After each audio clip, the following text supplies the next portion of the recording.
দেখুন, গত পর্বে আমি যখন একটা বিষয় নিয়ে ভিডিও দেই, বিশেষ করে আমাদের রিজন মোহাম্মদ খান সেই ভাইয়ের যখন আমি একটা ফতোয়ার বিরুদ্ধে গিয়ে কোরআন দ্বারা বিশ্লেষিত একটি ভিডিও দেই, সেখানে বেশ কিছু জিনিস উঠে আসছে। সেই ভিডিওর টপিক ছিল, আপনারা অনেকেই জানেন যে রাসূলকে আমাদের রাসূল বলা যাবে কিনা, অর্থাৎ রাসূলকে আমাদের নবী বা আমাদের রাসূল বলা যাবে কিনা, সেটা নাকি শিরক ছিল।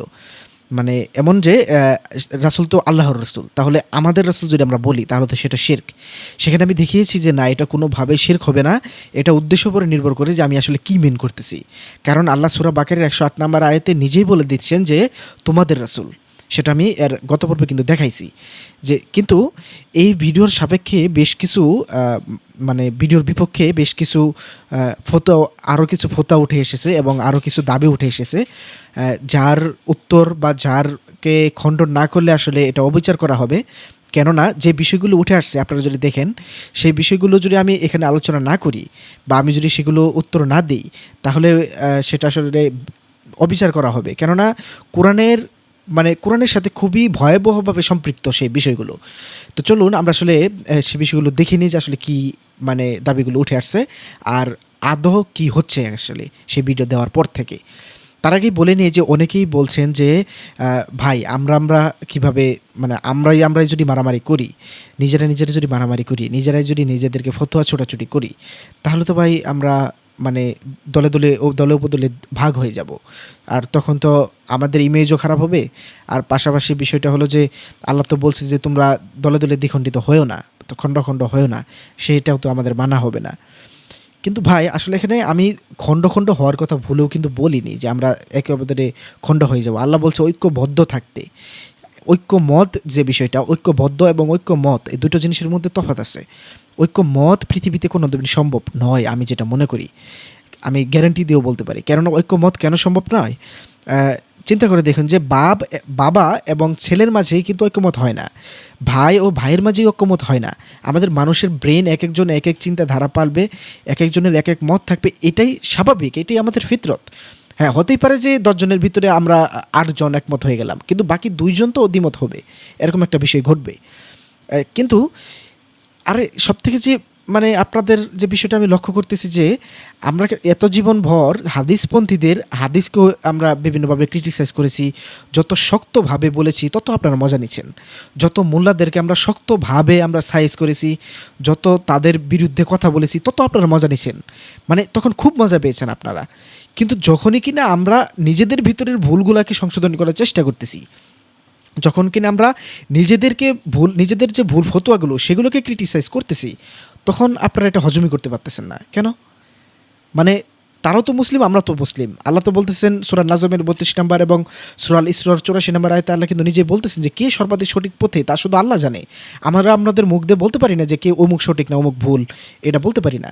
আমরা জাস্ট কোরআনে যতটুকু আছে সেই অনুযায়ী নিজেকে সঠিক মনে করে চলতে পারি এবং অন্যকে বলতে পারি ভাই তুমি ভুল করতেছো, কিন্তু এটা বলতে পারবো না যে আদৌ সর্বাধিক কে সঠিক পথে আছে। আমিও আছি শিউর দেখেও বলতে পারবো না, সেটা একমাত্র আল্লাহ ভালো জানেন। নবী সাল্লাল্লাহু আলাইহি ওয়াসাল্লাম বলতে পারেন নাই, তিনিও বলতে পারেন নাই যে আমার তাকে কি করা হবে, এমনও আয়াত আছে। কিন্তু দেখেন আসলে বিষয়টা হলো যে আপনারা এই দ্বিচারিতা কেন করেন?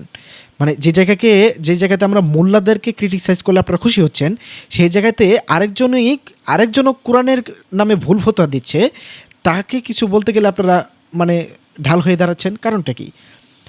আপনারা, আমার তো মাঝে মাঝে প্রশ্ন জাগে যে আপনারা কোরআনকে ভালোবাসেন নাকি মানুষকে ভালোবাসেন? আদৌ মানুষের জন্য কোরআনকে ভালোবাসেন না কোরআনের জন্য মানুষকে ভালোবাসেন? যদি বললেন যে কোরআনের জন্য ভালোবাসেন, তাহলে হ্যাঁ অবশ্যই কোরআনের জন্য মানুষকে ভালোবাসেন এবং কোরআনকেই আঁকড়ে ধরে থাকেন।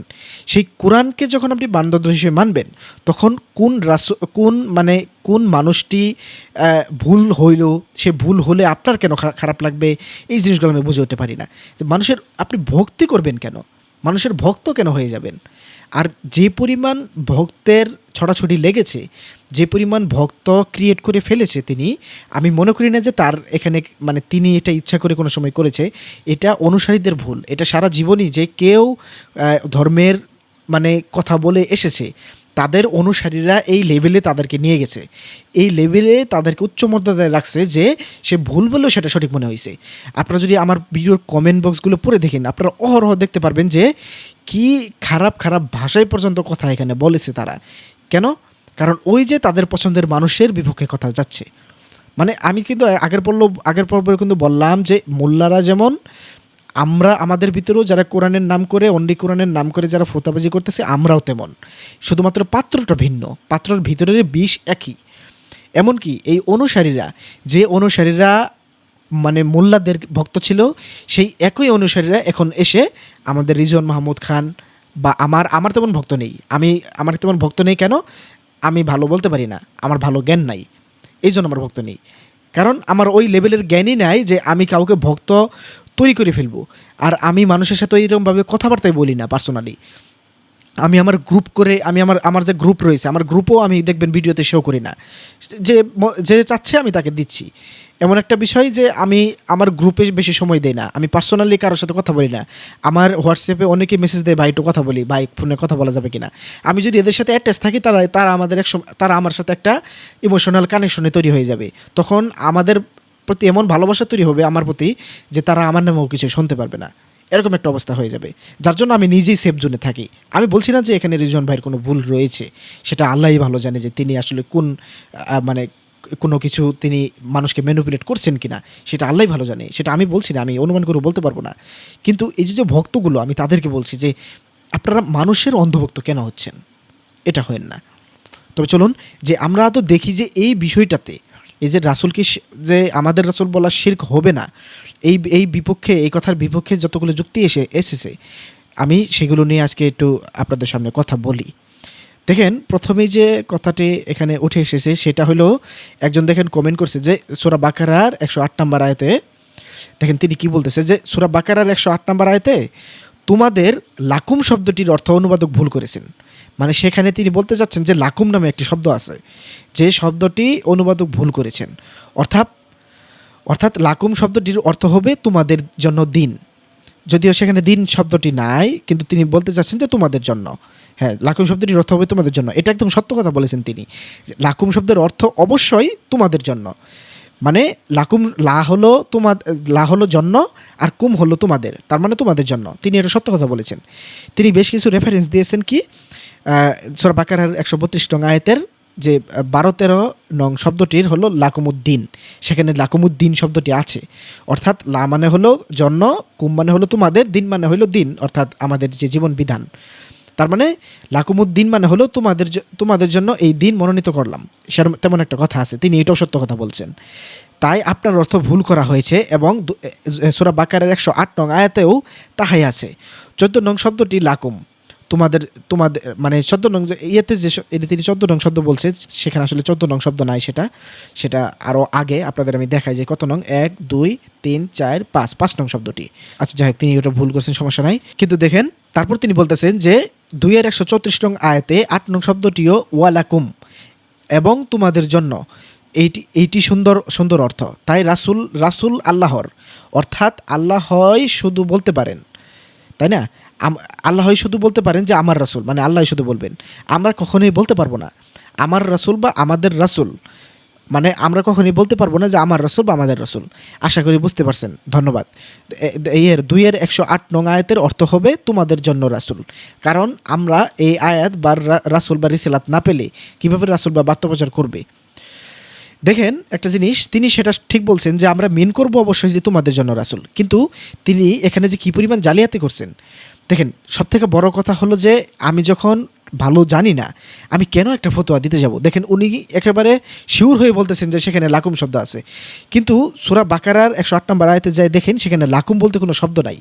এখানে রাসূল শব্দ আছে এবং কুম শব্দ আছে, এখানে লাকুম বলতে কোনো শব্দই নাই। কেন?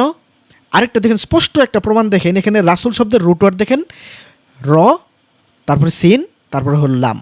তাহলে রাসূল শব্দের যে রুট ওয়ার্ড এখানে কিন্তু দেখেন 3টা, র, সিন, লাম। তার মানে এই লাম হলো রাসূলের লাম। রাসু, শুধুমাত্র যদি রাসু ধরেন, তাহলে রাসু বলতে কিন্তু কোনো শব্দ নাই, এখানে রাসূল শব্দ, আর সাথে যুক্ত হয়েছে কুম। এখানে আগের অংশটুকুর কারণে, যখনই কিনা এখানে আম দিয়ে শুরু হয়েছে, যার কারণে গিয়ে এখানে আবার আন রয়েছে, এখানে আবার তাস আলু রয়েছে, এখানে সব কিছু জবর হওয়ার কারণে এখানেও গিয়ে রাসূল লাকুম হয়েছে, মানে লাকুম হয়েছে। নয়তোবা যদি শুধুমাত্র রাসুলাকুম শব্দটা আপনি যদি এক্সট্রা করে নেন তাহলে সেখানে ওই পেশ আসতো, এখানে পেশ আসতো, সেখানে জবর আসতো না, অর্থাৎ রাসুলুকুম হইতো। এখানে দেখেন লা শব্দটা তিনি যে আয়াতগুলো দিয়েছেন তার সূরা বাকারার যে 132 নম্বর আয়াত দিয়েছেন, 134 নম্বর দিয়েছেন, আমি আরেকটা আয়াত তার সাথে যোগ করে দিই, সেটা হলো সূরা আল কাফিরুনের, সূরা আল কাফিরুনের দেখেন লাস্ট আয়াত, সেখানে আছে লাকুম দিনুকুম ওয়ালিয়া দিন। এখানে লাকুম অর্থ কিন্তু দেখেন তোমাদের জন্য, তিনি কিন্তু সেটা সুন্দর কথা বলছেন যে লাকুম শব্দের অর্থ তোমাদের জন্য। এখানে দেখেন লা কুম, এখানে লা এর আগে এখানে লা এক্সট্রা একটা শব্দ হয়েছে। কি শব্দ হয়েছে? এটা একটা অব্যয় হয়েছে, সরাসরি শব্দ বলা যায় না, কিন্তু একটা জিনিসের কারণে সেটা অব্যয় শব্দে পরিণত হয়েছে এখানে কুম থাকার কারণে, যার জন্য লাকুম, এখানে লা হইল অব্যয় আর এখানে কুম হলো সর্বনাম, যার কারণেই কিনা এখানে লাকুম শব্দটি হয়েছে তোমাদের জন্য। কিন্তু যদি আপনি আবারই সেই সূরা বাকারার 108 নম্বর আয়াতে যান, সেখানে আপনি দেখতে পারবেন যে রাসূলের, আমি আবারই বললাম যে রাসূলের লাম, এটা এখানে কিন্তু দ্বিতীয় কোনো লাম নাই যে লাকুম শব্দ হয়েছে, এখানে লাকুম বলতে কোনো শব্দই নাই, এখানে শব্দ হইল রাসূল, তারপরে হইল কুম, মানে রাসূল তোমাদের, এরকম একটা শব্দ। কিন্তু আমি কিন্তু আগেই বলেছি যে আমি মিন করব আমাদের জন্য রাসূল, কিন্তু আমি বলতেছি আমাদের রাসূল। ঠিক যেমন আমি একটু আপনাদের একটু আরেকটু স্পষ্ট করে বলে দেই, যেমন আমাদের সম্পদ মানে এই নয় যে আমরা আমাদের সম্পদের মালিক, আমাদের সম্পদ কিন্তু দিয়েছেন আল্লাহ তাআলা।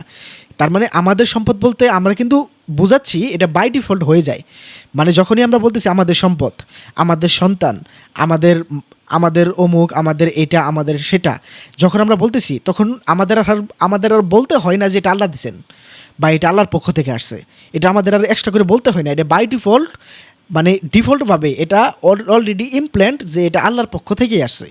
এই যে আমাদের সম্পদ, এই সম্পদটা আল্লাহরই সম্পদ, কিন্তু আমাদের সম্পদ আমরা যখন বলতেছি আমরা কোনোভাবেই দাবি করতেছি না যে সেই সম্পদের মালিক আমরা, সেই সম্পদের মালিক আল্লাহই, কিন্তু সেখানে এটাই হলো ভাষার একটা সৌন্দর্য, আমরা জাস্ট বলতেছি আমাদের সম্পদ, কিন্তু সেটা কোনোভাবেই আমরা বলতেছি না আমাদের সম্পদ হলো সেই সম্পদের আমরা মালিক। এই আমাদের বলতে, আমরা বলতে কোনো সময় মানে সব সময়ই মালিকানা বুঝায় না, এটা স্পষ্ট করে জেনে রাখেন যে আমার বা আমাদের বলতে সবসময় মালিকালা বুঝাবে না। তাহলে কিন্তু সূরা হুমাজার 3 নম্বর আয়াতে আল্লাহ তাআলা বলতেছেন যে তাদের সম্পদ, তারা মনে করে তাদের সম্পদ তাদের চিরজ্জিত করবে, মানে চিরজীবী করবে, তাদের সম্পদ আল্লাহ কেন বললেন? তাই না? আল্লাহ তো বলতে পারেন আমার সম্পদ, আল্লাহ বলতে পারতেন, এখানেও বলতে পারতেন যে আমার রাসূল, আল্লাহ বলেন নাই, তিনি কি বলতেছেন যে তোমাদের রাসূল। তার মানে এই বলে এই নয় যে আমরা তার মালিকানা অধিকার, আমরা তার অধিকার, মানে সেটা আমরা মালিকানা অধিকার নিয়ে বসেছি এমন কিছু না, সেটা আমাদেরকে আল্লাহ তাআলা আমাদেরকে সংযুক্ত করে দিচ্ছেন।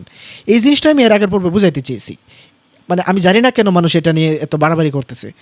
এখন এই যে বললামই তো, এটা প্রবৃত্তির, যখন আমাদের প্রবৃত্তিকে কন্ট্রোল না করতে পারি, আমি জীবনের সবথেকে বড় শত্রু মনে করি প্রবৃত্তি।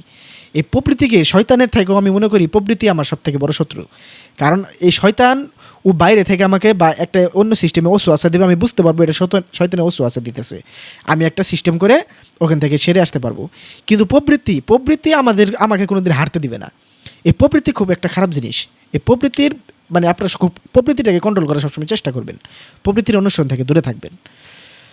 দেখেন আরও আমরা একটু আগাই,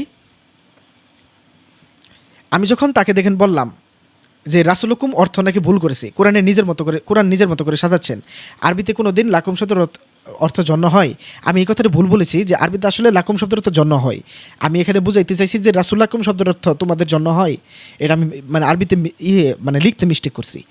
তারপর দেখেন কি বলতেছি যে মানে কী লেভেলে ধর্ম ব্যবসায়ীরা যে শব্দের অর্থ নিজের মতো করে বানাচ্ছে। আমি এটা বলছি যে আপনি নিজেই নিজের ভণ্ডটা বুঝেন, পড়ুন যে সূরা বাকারার 108 লাকুম বলে কোনো শব্দই নেই। লা শব্দটা হলো রাসূল শব্দের লা, আর কুম শব্দ যুক্ত হওয়ার কারণে উচ্চারণে আ যুক্ত হয়েছে, আর প্রথম দিক থেকে ওই সব কিছু জবর হওয়ার কারণে, সব কিছু আযুক্ত হওয়ার কারণে। আর যদি সেখানে সব কিছুর আযুক্ত না হইতো, রাসূলুকুম শব্দ যদি থাকতো, তাহলে সেখানে কি হইতো? রাসূলুকুম হইতো, এরকম একটা হইতো। আপনারা আরবির যে কোনো আবিধানিক ব্যাকরণ পড়ে দেখেন, দেখেন আপনারা যদি ব্যাকরণ নাও পড়ে দেখেন, তারপরও কোরআন দ্বারা মিলিয়ে দেখেন যে কোরআন এই প্যাটার্নেই চলে, মানে কোরআনের প্যাটার্নটাই এটা। ব্যাকরণ তো আসছেই কোরআন থেকে, আমরা তো বলতে পারি না যে মানে ব্যাকরণ দিয়ে কোরআন বুঝবো, আমরা বরং ব্যাকরণকে বোঝার জন্য কোরআন লাগে, আর ব্যাকরণটা আসছেই কোরআন থেকে। আর ব্যাকরণ যখন বুঝবো, মানে কোরআন যখন বুঝবো, তখন আমাদের ব্যাকরণ বোঝা হয়ে যাবে। কীভাবে? আমরা যখন কোরআনের বিভিন্ন প্যাটার্ন মিলাচ্ছি, সেটাই কিন্তু ব্যাকরণ। যখন বুঝতেছি এই প্যাটার্ন বললে এটাই হইতেছে, এই প্যাটার্নই এটা গেতেছে, এটা সেটাই কিন্তু ব্যাকরণ, ওইভাবেই কিন্তু তৈরি করা হয়েছে। যাই হোক, আমরা ওগুলোতে না যাই।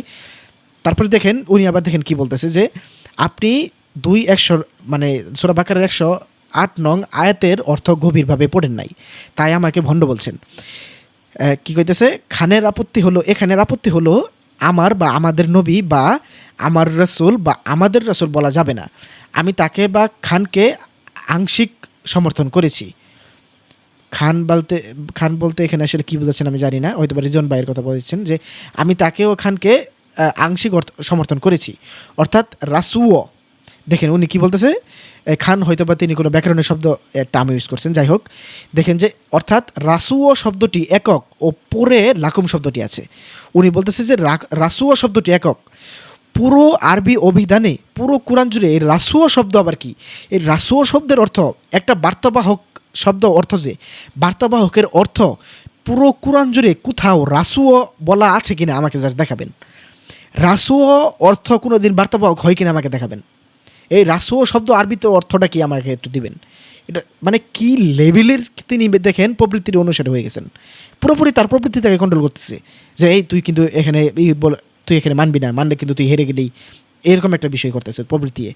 তারপর দেখেন তাই লাকুম শব্দের অর্থ তোমাদের জন্য, অতএব রাসু ও লাকুম তোমাদের রাসুল হবে না, অনুবাদক ভুল অর্থ করেছেন। অতঃপর আমি অন্য আয়াতের মাধ্যমে প্রমাণ করেছি যে তোমাদের রাসুল হবে না, তার মৌলিক অর্থ হবে তোমাদের জন্য রাসুল, তোমাদের জন্য, তোমাদের জন্য। এখানে মুসাকে মুসা বলা হয়েছে কিন্তু রাসুল বলা হয় নাই, অতঃপর অভিযোগকারীও ভুল আর খান আংশিক ভুল, আর কারণ রাসুল মানুষ নন। যাই হোক, ওটা পরের কথা, ওনার প্রসঙ্গ ওটা আলাদা। দেখেন আমি তাকে কি বলেছি যে আপনি গোড়ামি করতেছেন, কোরআনের আয়াত উল্টাচ্ছেন, রাসুল আলাদা শব্দ, কুম আলাদা শব্দ, এখানে লাকুম নাই, লা অব্যয় এখানে নেই। আপনাকে চ্যালেঞ্জ দিলাম আমি, রাসুও কোনো শব্দ হয় নাকি? রাসুল শব্দ কোনো দিনও কি বার্তাবাহক হবে? আপনি বলতেছেন আমার শব্দের মধ্যে মানে আমি তাকে একটা উদাহরণ দিছি যে আপনি বলতেছেন যে আমরা, যেমন ধরে নেন আমরা শব্দ, আমরা, এই আমরা শব্দের মাঝে তিনি কি করতেছেন, শব্দটাকে আলাদা করতেছেন, আবার শব্দকে আলাদা করতেছেন। এটা হইল কিছুক্ষণ মানে ফাজলামো করার একটা, আমি বলছি যে ফাজলামো করার জায়গা পান না মিয়া।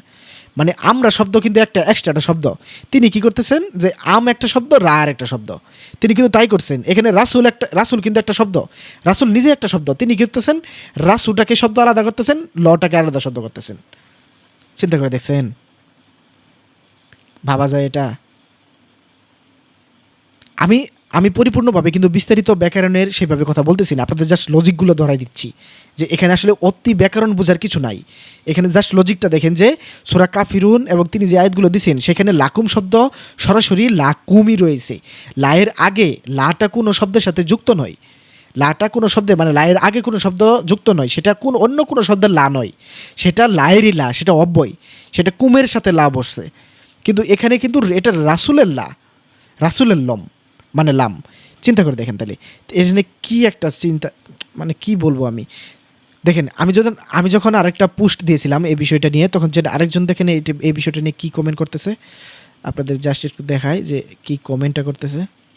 এই যে দেখেন কি বলতেছে যে আপনি নিজেই বড় পণ্ডিত হয়ে গেছেন, রাসুল্লাকুম, এখানে রাসুল একটি শব্দ, লা আরেকটা শব্দ, কুম আরেকটা শব্দ। চিন্তা করে দেখেন এই আরেক লোক আসছে, দেখেন মানে কি লেভেলের একটা এরা অন্ধ ভক্ত, আমি জাস্ট বুঝে পাইতেছি না ভাই।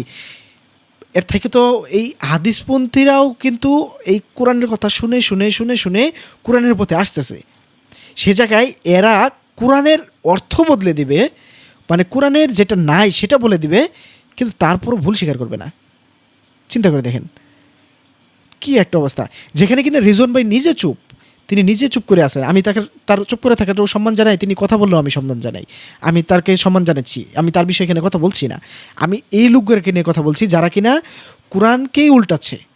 তিনি দেখেন অবস্থাটা কি বলছেন যে এখানে এই রাসুল হুকুম শব্দের ভিতরে বলে রাসুল একটা শব্দ, লা আরেকটা শব্দ, কুম আরেকটা শব্দ।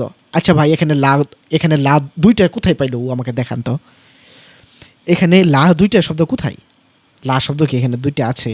নাই তো রে ভাই, এখানে লা তো মানে লাম তো একটা, এখানে তো দুইটা লাম না। একটু গিয়ে দেখুন দয়া করে, দেখেন আমি আরও কি বলছি, উনি তো বললেন যে বাকারা 108 নং আয়াতে দেখেন রাসূলকে অর্থ করা হয়েছে, আর ওইকে অর্থ করা হয়েছে লায়ের স্থলে। আচ্ছা, তারপর দেখুন কি বলতেছে, আমি বলছি কি বাকারার 108 রাসূলুল্লাহ কোন শব্দে দুইটা লাম কোথায় পাইলেন দেখাবেন। এসে তো উপহাস ঠিকই মেরে দিলেন। তারপর তিনি কী করতেছে, লা একটা হরফে জার, যার অর্থ প্রেক্ষাপটে ভিন্ন হয়। অবশ্যই লায়ের উপরে যখন একটা হরফে জার মানে জবর আসবো, তখন প্রেক্ষাপট হিসেবে সেটার অর্থ ভিন্ন হবে। লা অর্থ হইল না, কিন্তু সূরা আল হকের 40 নম্বর আয়াত, এটা নিয়ে আরেকটা কথা মনে পড়লো আমার, এখন আপনারা কী বলবেন আমি জানি না। এই বেশ কিছুদিন আগে প্রায় আমি যখন মাঝে মধ্যে মানে আমি বড়জোর 3 দিন হয়তো বা রিজন ভাইয়ের লাইভে ছিলাম, তখন তিনি এই তার আগে আমি লাইভে গিয়েছিলাম মূলত এই কারণে। প্রথম দিন আমি আপনাদের একটু দেখাই, সূরা আল হকের 40 নম্বর আয়াত। এই যে দেখেন সূরা আল হকের 40 নম্বর আয়াত, ইন্নাহু লাকাউলু রাসূলিন কারীম। এখানে লাকাউলু, তিনি এখানে বলছিলেন যে এখানে যখন বলা হচ্ছে যে নিশ্চয়ই এটি সম্মানিত রাসূলের বাণী, তখন হয়তোবা ওইভাবে মানে সব কিছু তো তেমন আমরা জাস্ট অনুবাদ অনুযায়ী কোরআনটারে পড়তেছি। রেজন ভাইও তখন কোরআন অনুবাদ অনুযায়ী পড়ে নিজে থেকে অনুবাদ করা শুরু করে নাই, আর পাশাপাশি ওইভাবে হয়তোবা সব কিছু সামনে আসে নাই, সেটা তার কোনো দোষ ছিল না। তিনি কি বলছিলেন যে নিশ্চয়ই এটি এক সম্মানিত রাসূলের বাণী, এর অর্থ এই অনুবাদটা এখানে ভুল করা হয়েছে। তিনি রাসূলকে ব্যক্তি ধরছিলেন, মানে তখন আমরা সবাই রাসূলকে ব্যক্তি হিসেবে জানি, ওই যে প্রচলিত ধারণাটা যে রাসূল একটা ব্যক্তি, কিন্তু রাসূল তো একটা পদবী, একটা নাম, পদের নাম। একজন মানে রাসূল, যে কথা রাসূলের কথা যেটা সেটা আল্লাহরই কথা। এই জন্যই কিন্তু আল্লাহ বলতেছে যে নিশ্চয়ই এটি এক সম্মানিত রাসূলের বাণী। এই কোরআনকে আল্লাহ তাআলা রাসূলের বাণী বলতেছেন। তখন আমাদের মাথায় খেলে নাই যে কোরআন তো আল্লাহর বাণী, তাহলে রাসূলের বাণী কেন হইলো? তখন রেজন ভাই একটা ভিডিওতে এই কথা বলছিলেন যে এখানে লায়ের অর্থ তারা করেনি, এখানে লায়ের অর্থ না হবে, যেমনভাবে এই যে এখানে যেমন মা আছে, এই যে ওয়ালা আছে, ওয়ালার অর্থ আছে এখানে, যাই হোক এই যে একটু পরে আছে মা। এই যে 39 নম্বর আয়াতে যেমন এই যে না শব্দ আছে, এই লা শব্দ আছে, এখানে না হয়েছে। তারপরে আবার যখন এই যে ওয়া মা হয়েছে এবং না হয়েছে, যে ওয়া মা, এখানে মা শব্দও না হয়েছে। ঠিক তেমনি তিনি বলতে চাচ্ছিলেন যে 40 নম্বর আয়াতেও এখানে লা শব্দের অর্থ হবে না, তার মানে এটার অর্থ হবে নিশ্চয় এটি এক সম্মানিত রাসূলের বাণী না। চিন্তা করে দেখেন, তার এখানে তিনি কথা বলেছিলেন, আমি তখনই বুঝে মানে এই জিনিসটা নিয়ে আমার মাথায় খটকা লাগছিল যে তিনি এটা কেন ভুল বললেন, এটা তো হয় না। কারণ যখন এখানে কিনা কারিম বলতেছেন, সম্মানিত বলার সাথে সম্মানিত রাসূলের বাণী না, এই কথাটা ভাষাহীনভাবে অযৌক্তিক। যখন আল্লাহ বলতেন যে এটা একটি রাসূলের বাণী না, তাহলে তখন একটা কথা ছিল, কিন্তু যখন সম্মানিত শব্দ ব্যবহার করতেছেন, এটা ভাষাগতভাবে অযৌক্তিক। আমরা কোনো দিনই বলি না যে এটা সম্মানিত, এটা কোনোভাবে সম্ভব না, আল্লাহ এটা কোনোভাবে বলতে পারেন না যে তিনি এটা সম্মানিত রাসূলের বাণী না। তিনি বড়জোর বলতেন এটা রাসূলের বাণী না। এই বিষয়টা তখন আমার মাথায় আসছিল আর কি, আমি এখনকার কথা বলতেছি না, তখন এটা ছিল আর কি মাথাতে। তখন দেখেন আর কথা হইল যে তিনি লা শব্দটার অর্থ করলেন, কিন্তু এই লা এখানে কিন্তু ব্যাকরণগতভাবে তিনি একটা মানে ব্যাকরণগত আমি বলতেছি, কিন্তু যে ব্যাকরণ জিনিসটা কি, কোরআনের প্যাটার্ন, এটা কিন্তু ব্যাকরণ। এই ব্যাকরণটা কোরআনের প্যাটার্ন বুঝে ব্যাকরণটা তৈরি করা হয়েছে। তেমনি আপনিও কিন্তু ব্যাকরণ তৈরি করতে পারবেন কোরআনের প্যাটার্ন বুঝে, যখন আপনি কোরআনের প্যাটার্ন মিলাই দিতে পারবেন, কোনো কিছু অযৌক্তিক হবে না, কোনো কিছুর সাথে সাংঘর্ষিক হবে না।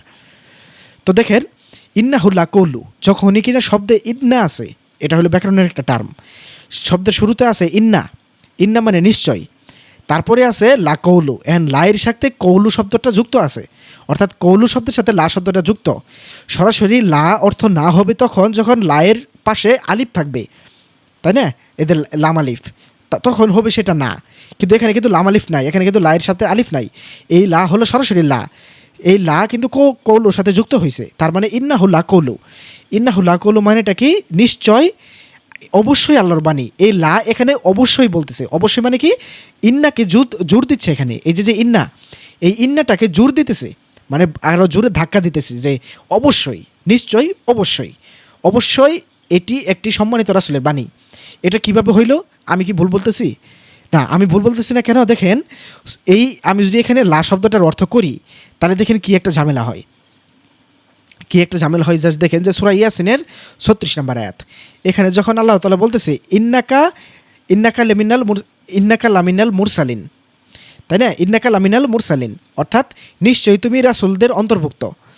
এই যে ইন্নাকা লামিনাল মুরসালিন, এখানে দেখেন লা মিনা, এখানে লা মিনা, এখানে যদি লা মিনা শব্দটা, এখানে কিন্তু ইন্নাকা আছে, আমি বললাম যে শব্দের শুরুতে ইন্না এবং সরাসরি লাম আলিফ না থাকলে লা শব্দটি অন্য কোনো শব্দের সাথে যুক্ত হলে সেই লা শব্দটি অবশ্যই অর্থে ব্যবহৃত হয়, অথবা যে প্রেক্ষাপটের ভিত্তিতে অন্য শব্দে অর্থ হয়। যেমন ওই যে লাকুম দিনুকুম ইয়ালিয়া ওয়ালিয়া দিন, ওই যে সূরা কাফিরুনের যে শেষ আয়াত, সেখানে কিন্তু লা শব্দটা আছে, সেখানে কিন্তু লাম আলিফ নাই, সেখানে কিন্তু না হয় নাই, সেখানে লাকুম শব্দের অর্থ হয়েছে কি জন্য, মানে তোমাদের জন্য।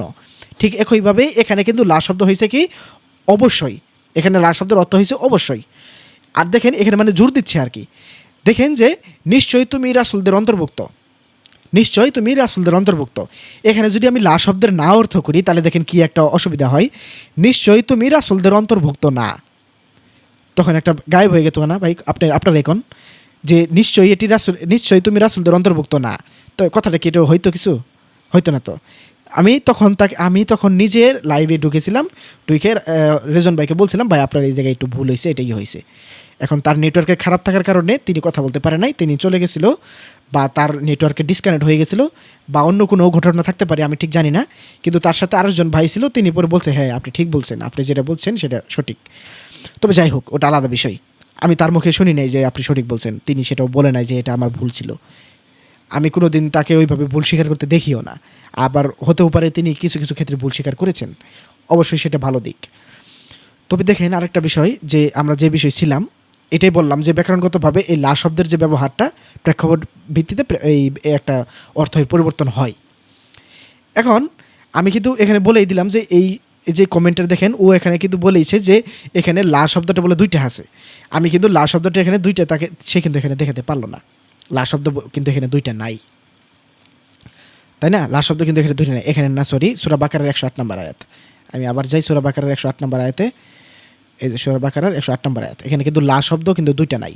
এখানে কিন্তু আপনারা কিন্তু এখন স্পষ্ট বুঝে গেছেন যে এই লা অর্থাৎ এই লাম হলো রসুলের লাম, এখানে অন্য কোনো কথা নেই, এখানে রসু বলতে কোনো শব্দ হবে না, এখানে রসুল, রসুল না হলে বার্তাবাহক কেমনে হয়? রসু মানে তো বার্তাবাহক না, তাই না? এই একটা বিষয়। তবে সবথেকে যে বড় বিষয়, যে বিষয়ে যে শেষ কথা, যে আমাদের রসুল বলা যাবে কি না, আমি আগেও বলেছি এখনও বলছি, আমাদের রসুল বলা যাবে, যেহেতু আল্লাহ তোমাদের রসুল বলেছেন। এমনকি যারা কিনা এই কমেন্টগুলো করেছে তারা কিন্তু সূরা ইব্রাহিমের 11 এবং 13 নম্বর আয়াত নিয়ে কোনো কমেন্ট করে নাই, কারণ সেখানে তারা এইভাবে কোনো কিছু পাচ্ছে না, এখানে কি তারা কোনো কিছু পাচ্ছে না। এখানে যে রসুল্লুহুম আছে, তাদের রসুল রসুল্লুহুম, এখানে লুহুম শব্দের অর্থ আবার তারা তাদের জন্য বলতেছে না, কিন্তু তারা আবার এখানে যে 13 নম্বর আয়াতও যা আছে, এখানে 13 নম্বর আয়াতে আছে, দেখেন কি লি রসুল্লিহিম, এখানেও যে রসুল্লিহিম শব্দটা আছে, তাদের রসুল, এটাও কিন্তু রসুলগণ, মানে তাদেরকে এখানে বহু বচন ব্যবহার করা হয়েছে। তো তারাও কিন্তু এটা নিয়ে আলোচনা করতেছে না, তারা ওই আয়াতটা নিয়ে বলতেছে, কারণ ওইটা ওই যে এআইকে হয়তো জিজ্ঞাসা করছে, কোনো এআইকে, চ্যাট জিপিটিকে বা জিমিনাইকে জিজ্ঞাসা করলে ওর নিজের মতো করে মন গড়া করে এগুলো বানাই দেয়। আপনারা গ্যারান্টি দিয়ে থাকেন, আমি একজন আমি একজন কম্পিউটারের স্টুডেন্ট হওয়া স্বার্থে আমি বলতেছি যে এআই এমন একটা জিনিস, আপনি যদি নিজের আকল খাটিয়ে ঠিকভাবে ব্যবহার করতে পারেন তো আপনার জন্য ভালো, মানে নেয়ামত হয়ে আসবে, আল্লাহ তাআলা ভালো নেয়ামত বানাই দিবে সেটাকে। কিন্তু যদি আপনি কোনোভাবে নিজের আকল খাটিয়ে জাস্ট এআইয়ের উপর ভরসা করেন, আমি আপনাকে গ্যারান্টি দিচ্ছি এআই আপনাকে বানায় হইলেও কোরআনের আয়াত দিবে আপনাকে জিতানোর জন্য, আপনার মন জয় করার জন্য। এটা এআইয়ের ভিতরে ইমপ্ল্যান্ট কোড, যেখানে একজন মানুষ আরেকজন মানুষের গবেষণায় উঠে আসছে। আমি আপনাদের জাস্ট তথ্যটা দিচ্ছি যে একজন মানুষ আরেকজন মানুষের মতের ক্ষেত্রে একমত হবে, এটার পার্সেন্টেজ বড় জোর 21 থেকে 22%। কিন্তু একটা এআই জরিপে উঠে আসছে, একটা এআই 100 জন মানুষের ভিতরে এবং 100টা কথার ভিতরে 72টা কথার উপরে, মানে 72%-এর উপরে সে সম্মতি প্রদান করে। সেই মানুষটা ভুল হোক আর সঠিক হোক, অর্থাৎ যে হিন্দু, তাকে তার হিন্দু ধর্মকেই তিনি সঠিকভাবে প্রমাণ করবে এই এআই। এমনকি যে মুসলিম, তার মুসলিম ধর্মকেই সে সঠিকভাবে প্রমাণ করবে সে এই এআই। এর জন্যই কিন্তু হাদিসপন্থীরা সহ এআই দিয়ে কপি পেস্ট করে তাদের হাদিসকে সহ স্টেবলিশ করার চেষ্টা করতেছে। এমনকি এআই তাদেরকে জেতানোর জন্য সকল যুক্তি প্রমাণ রেডি করে দিচ্ছে, যদিও সেখানে সব কিছু ফেলাসি।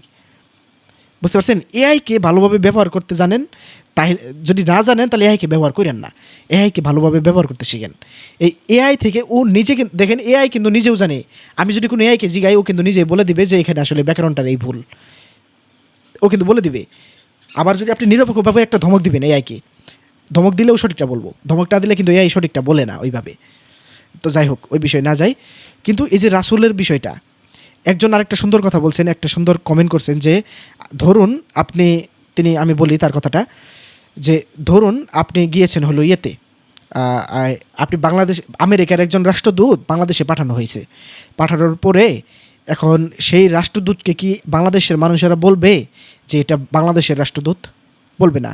সেটা কি বলবে? এটা আমেরিকার রাষ্ট্রদূত, তিনি এটা বলছে। সেহেতু আল্লাহ তো রাসূলকে পাঠাইছেন, সেহেতু আমরা কেন বলবো আমাদের রাসূল? এটা তো অযৌক্তিক। আমি বলে দিলাম যে এই কথাগুলো যারা বলতেছে তারা আমার ভিডিওটা পরিপূর্ণভাবে দেখে নাই। কারণ আমি ভিডিওর শেষ অংশের দিকে গিয়ে সূরা বাকারার 108, সূরা ইব্রাহিমের 11 এবং 13 নম্বর আয়াত দেখাইছি। ওই পর্যন্ত মানুষ যায় নাই। আমি নিজেও আপনাদের যদি ইউটিউব স্টুডিওতে ঢুকে দেখাই, সেখানেও আমি দেখাতে পারবো যে মানুষের এভারেজ ভিউ হয়েছে 5 মিনিট। আমি 5 মিনিটের ভিতরে সেই দলিলগুলো দেই নেই। সেই দলিল আমি 18 মিনিটের ভিডিও বানাইছি, তারা 5 মিনিট দেখে কমেন্ট করে। 5 মিনিটও না, অনেকে তো টাইটেল এবং ডিসক্রিপশন দেখে মাথায় উঠে বইছে, হে আমাদের গুরুকে কি বললো। তখন তারা ইয়েতে শুরু করছে, কমেন্টবাজি শুরু করছে, এই অবস্থাগুলো করছে। কিন্তু দেখেন, আমি তাকে উত্তর দিছি, এই বিষয়টার উত্তর দিছি যে আমরা কিন্তু জিব্রাইল আলাইহিসসালামকে, জাস্ট একটা জিব্রাইল আলাইহিসসালামের বিষয়ে পড়ে আসি। একজন রাষ্ট্রদূত, আমেরিকার রাষ্ট্রদূত যখন বাংলাদেশে পাঠানো হলো, তখন তাকে আমরা কোনোভাবে বাংলাদেশের রাষ্ট্রদূত বলি না, সত্য কথা। কিন্তু যখন ওই রাষ্ট্রদূতকে বাংলাদেশের জন্য পার্মানেন্ট করে দেওয়া হবে, যে তুমি বাংলাদেশেরই রাষ্ট্রদূত, বাংলাদেশেই প্রতিনিয়ত তুমি বার্তাটা নিয়ে যাবে, তখন বাংলাদেশের মানুষ তার সাথে একটা সম্পর্কে জড়ায় গেল। তখন বাংলাদেশের মানুষ অবশ্যই বলবে এটা আমাদের রাষ্ট্রদূত। এই রাষ্ট্রদূত বলতে কিন্তু বাংলাদেশের দূত, মানে বাংলাদেশের বার্তা প্রেরণ করে বহন করে এমন কিছু না, সেটা সম্পর্ক বোঝাবে, কারণ সম্পর্ক হয়ে গেছে তখন তিনি পার্মানেন্ট নিযুক্ত হয়ে গেছে বাংলাদেশে। ঠিক একইভাবে দেখেন, এই একই উদাহরণটা আপনারা জিব্রাইল আলাইহিসসালাম এবং আমাদের হযরত মুহাম্মদ সাল্লাল্লাহু আলাইহি ওয়াসাল্লামের ক্ষেত্রে পাবেন। কেমনে পাবেন? হযরত মুহাম্মদ সাল্লাল্লাহু আলাইহি ওয়াসাল্লামকেই কিন্তু আমরা বলতেছি আমাদের রাসূল বা আমাদের নবী। আমরা কিন্তু কোনোভাবেই জিব্রাইল আলাইহিস সালামকে বলতেছি না জিব্রাইল আলাইহিস সালাম আমাদের রাসূল। জিব্রাইল আলাইহিস সালামকে কি বলতেছি? আল্লাহর রাসূল। কেন? জিব্রাইল আলাইহিস সালাম, ওই যে পুরো একটা বিষয়, আমি জাতিসংঘের বিষয়টা আসি। জাতিসংঘ থেকে একটা রাষ্ট্রদূত পাঠানো হলো, কিন্তু জাতিসংঘের রাষ্ট্রদূত কিন্তু সকল দেশে পাঠানো হয়, কোনো একটা দেশের জন্য স্পেসিফাই করে দেওয়া না, মানে শুধুমাত্র ওই দেশেরই সে নিযুক্ত হয় এরকম কিন্তু দেওয়া না। ঠিক একইভাবে দেখেন জিব্রাইল আলাইহিস সালাম কিন্তু শুধুমাত্র একটা নবীর ক্ষেত্রে, একটা জায়গার, একটা জাতির ক্ষেত্রে কিন্তু, বা একটা জায়গার ক্ষেত্রে কিন্তু শুধুমাত্র তিনি রাসূল এমন কিন্তু না। আল্লাহ তাআলা কিন্তু তাকে দিয়ে অনেক কাজ করাইছেন। এমনকি হতেও পারে যে মানে আল্লাহর অন্যান্য সৃষ্টিও থাকতে পারে যে তাদের কাছেও তিনি কাজকর্ম করতেছেন, সেটাও ভিন্ন বিষয়। অর্থাৎ জিব্রাইল আলাইহিস সালাম কিন্তু আমাদের কাছে সরাসরি ওহী নিয়ে আসে নাই, বা তিনি আমাদের কাছে সরাসরি সেই বার্তাটা সরাসরি দেন নাই, যার কারণে কিন্তু জিব্রাইল আলাইহিস সালামকে আমরা আমাদের রাসূল বলতেছি না। আমরা বলতেছি কাকে? হযরত মুহাম্মদ সাল্লাল্লাহু আলাইহি ওয়াসাল্লামকে আমরা আমাদের রাসূল বলতেছি, কারণ তার সাথে আমাদের একটা সম্পর্ক জড়ায় গেছে। তিনিও মানুষ, আমরাও মানুষ, আমাদের মধ্য থেকে তিনি নিযুক্ত হয়েছেন, আল্লাহ তাআলা তাকে নিযুক্ত করছেন। ঠিক একইভাবে জাতিসংঘ থেকে যদি শুধুমাত্র বাংলাদেশের জন্যই কাউকে পার্মানেন্ট করে দেওয়া হয়, যে তুমি শুধুমাত্র বাংলাদেশেই পড়বা, মানে বার্তা প্রেরণ করবা, আমাদের বার্তাগুলো নিয়ে যাওয়া, তখন বাংলাদেশের মানুষ আমরা অবভিয়াসলি বলবো এটা আমাদের রাষ্ট্রদূত। কিন্তু আমরা বুঝামোটা কি? এটা আমাদের জন্য রাষ্ট্রদূত। আমরা মনে মনে কিন্তু বুঝাচ্ছি আমাদের জন্য রাষ্ট্রদূত। ওই যে বললাম, আমাদের সম্পদ মানে আমরা সেই সম্পদের মালিক না। আমাদের সম্পদ মানে অবশ্যই বাই ডিফল্টভাবে বলাই হয়ে যায় যে সেটা আল্লাহর পক্ষ থেকে আসছে, আল্লাহ আমাদেরকে সেই সম্পদ দিচ্ছেন, সেটা আমাদের আর মুখে বলতে হয় না। বিষয়টা কিন্তু এরকম অহরহ বিষয় আছে। আর পবিত্র কুরআন জুড়ে আপনারা এরকম অনেক বিষয় পাবেন যেখানে আল্লাহর ক্ষেত্রে এবং আমাদের ক্ষেত্রে অর্থ ভিন্ন হবে। অর্থাৎ যেখানে আল্লাহ বলতেছেন আল্লাহর রাসূল, সেখানে আমরা যখন বলতেছি আমাদের রাসূল, দুইটা শব্দগতভাবে আক্ষরিক অর্থে এক শোনা গেলেও তার মিনিং দুটো আলাদা হবে।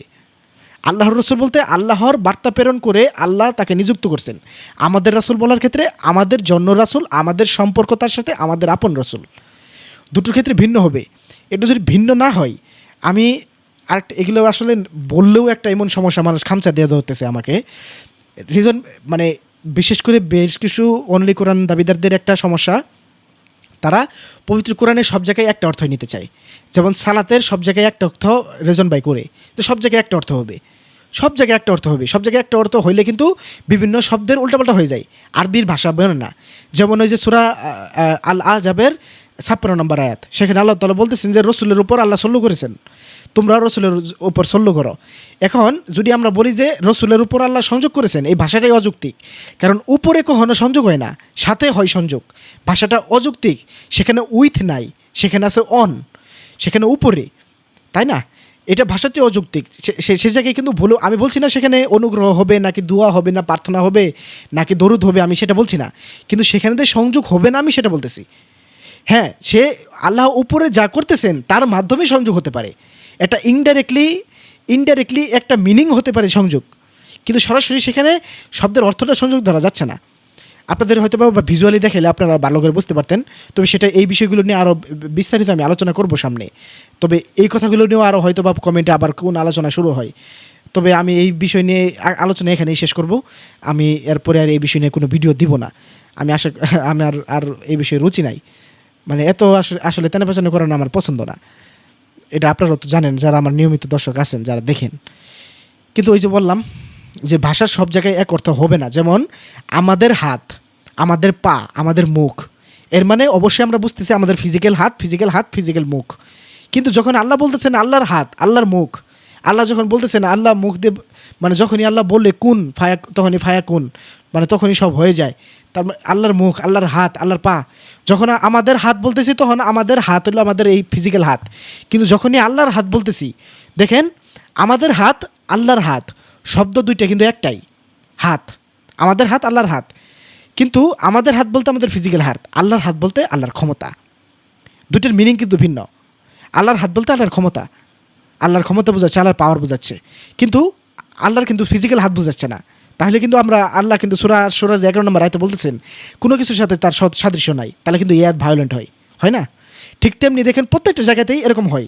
ওই যে আউলিয়া শব্দের ক্ষেত্রে, আউলিয়া শব্দের অর্থ যখন মানুষকে আল্লাহ তাআলা আউলিয়া বলতেছেন বা অলি বলতেছেন, তখন ওই অলি হইল আল্লাহর বন্ধু, তাই না? ওই যে রিজন ভাই নিজেও বলছে যে ইব্রাহিম আলাইহিস সালাম আল্লাহর বন্ধু ছিলেন, অলি ছিলেন, আল্লাহর বন্ধু ছিলেন। আল্লাহ বন্ধু ছিলেন বলে যে গাঢ় হাত দিয়ে ঘুরতে হবে এমন কিছু না, রিজন ভাই নিজেও বলছেন সেটা। তেমনি বিষয়, কিন্তু যখন আল্লাহকে আউলিয়া বলা হচ্ছে তখন তিনি অভিভাবক, কিন্তু যখন মানুষকে আউলিয়া বলা হচ্ছে তখন তিনি আল্লাহর বন্ধু। তার মানে শব্দ দেখেন এই কিন্তু একটাই, অর্থ একটাই, কিন্তু মিনিং আলাদা। অর্থ একটাই কিন্তু মিনিং আলাদা, মানে বুঝাবে আর একটা, এরকম একটা বিষয়। তেমনি আল্লাহর রসুল বলতে আল্লাহর প্রেরিত, আল্লাহ পাঠাইছেন, আল্লাহ মনোনীত করছেন, আল্লাহর বার্তা প্রেরণ যে বহন করে সে আল্লাহর রাসূল। কিন্তু আমাদের রাসূল বলতে সে রাসূলটা আমাদের মধ্য থেকে আল্লাহ নিযুক্ত করছেন, সেটা আমাদের মতোই মানুষ, সে আমাদের আপন কেউ, সে আমাদের সম্পর্কে জড়িত। তবে হ্যাঁ, কেউ যদি আমাদের রাসূল বইলে নিজেকে যদি দাবি করা শুরু করে যে সেই রাসূলের মালিক, অর্থাৎ সে যদি মনে মনে ভেবেই নেয় যে আমাদের রাসূল মানে হইলো নিজে, আমি সেই রাসূলের মালিক, বা আমার সেই রাসূলটা হইলো আমার, আমি তাকে নিযুক্ত করছি, আমি তাকে, সে আমার বার্তা বহন করে, এইটা যদি মনের ভিতর উদ্দেশ্য থাকে, এই উদ্দেশ্য যদি কেউ যদি মনে থেকে বলে যে মুখে মুখে যদি বলে যে আমাদের রাসূল, তাহলে তবে সেটা শিরক, সেটা সরাসরি শিরক। কিন্তু এই মুসলিমরা কেউ আমরা বলি না, আর এই উদ্দেশ্যে বলা ঠিক না, এইটা যা বলা যায়, তা বলে আমি পুরো শব্দটাকেই শিরক বলে দিব যে না আমাদের রাসূল বলা শিরক। কে কোন উদ্দেশ্যে বলতেছেন, কার মনে কী আছে সেটা আমি কীভাবে জানবো ভাই? আমি সরাসরি শিরক বলে দিচ্ছি, হইলে কিছু। আশা করি আপনাদেরকে ক্লিয়ার কাট আমি বুঝাইতে পারছি। এখানে এই সূরা বাকারার 108 নম্বর আয়াত দেওয়ার পরে তো আর কোনো কথাই থাকার কথা আছে না, তারপরেও যেভাবে তারা তেনে পেছনে করতেছে, আমি আপনাদেরকে সম্পূর্ণভাবে সব কিছু দেখাইলাম। এরপর যদি কোনো কথা থাকে আপনারা আমার সাথে যোগাযোগ করতে পারেন, হোয়াটসঅ্যাপে নক দিতে পারেন, আর পাশাপাশি আপনারা কমেন্টও করতে পারেন। আমি এই বিষয় নিয়ে আর কোনো ভিডিও বানাতে চাচ্ছি না, হয়তো বা সব বলাই হয়ে গেল। তারপরে যদি কোনো কিছু বাকি থাকে আমি শর্টকাটে হয়তো বা পোস্ট করেও হয়তো বা বলে দিতে পারি, বা যদি ইম্পর্টেন্ট কোনো কিছু মিস হয়ে যায় আমি সেটা ভিডিও করে আবার বলে দিব। তবে আপনারা এই বিষয় নিয়ে আর মাতামাতি না করেন, আমি আর না করি, অন্য বিষয়ে আবার চলে যাই। আরও হিউজ পরিমাণ আমাদের আমি একটাই কথাই বলছি যে আমাদের অনলি কোরআন নামে যারাই আসতেছে সবাইকে অনলি কোরআন ভেবে বসেন না, আবার সবাইকে কোরআন অনুসারী ভেবে বসেন না। অনলি কোরআন নাম শুনলেই যে সবাই কোরআন অনুসারী হবে তাও না। যেখানে কিনা আল্লাহ নিজে বলতেছেন অধিকাংশরাই ভুল, সেখানে অধিকাংশরা যে মানে আমাদের ভিতরে অধিকাংশরা যে সঠিক হবে সেটাকে ভেবে বুঝতেছেন আপনারা, তাই না? তো অবশ্যই একটু ঝামেলা আছে। সেহেতু এরা যারা কোরআনকে নিয়ে চিন্তা ভাবনা করে না, যারা কোরআনের এই আরবিগুলোকে ভালোভাবে জানে না, তাদের আরও বিপদ। আরবিটাকে ভালোভাবে জানতে হবে ফতোয়া দিতে গেলে, কারণ কোরআন আসছেই আরবি ভাষায়, সেখানে আমি বাংলা দিয়ে যখন একটা সিস্টেম করতে যাব, এই যে রাসুল আকুম শব্দটাকে আমি রাসু শব্দ আলাদা করতেছে, মানে রাসু শব্দ বলতেছে। চিন্তা করে দেখেন, রাসুও একটা শব্দ, লাকুম আলাদা বলে শব্দ। এখানে রাসুলের লাম তাহলে কই গেল, ভোগে গেছে, কি একটা অবস্থা কন। তো যাই হোক, আজকের ভিডিও এই পর্যন্তই। অনেক বড় হয়ে গেল, অনেক কোনো মানে স্ক্রিপ্টও লিখি নেই ভিডিওটার, লেখালেখি করে নেই, সরাসরি বসে গেছি বলতে, যার জন্য অনেক আটকাটকি করে ফেললাম। অনেক হয়তো বা ভুল কথা যদি বলে থাকে ক্ষমা সুন্দর দৃষ্টিতে দেখবেন বা ধরাই দেবেন। আমি সাথে সাথে কমেন্ট বক্সে ক্ষমা চেয়ে নিব যে ভাই এই জায়গায় অবশ্যই আমি ভুল করছি। তবে পরবর্তী ভিডিও আসার আগ পর্যন্ত আপনারা সবাই ভালো থাকবেন, সুস্থ থাকবেন। এই কথা বলে আজকের মতো করে বিদায় নিচ্ছি আমি। সবাইকে সালামু আলাইকুম।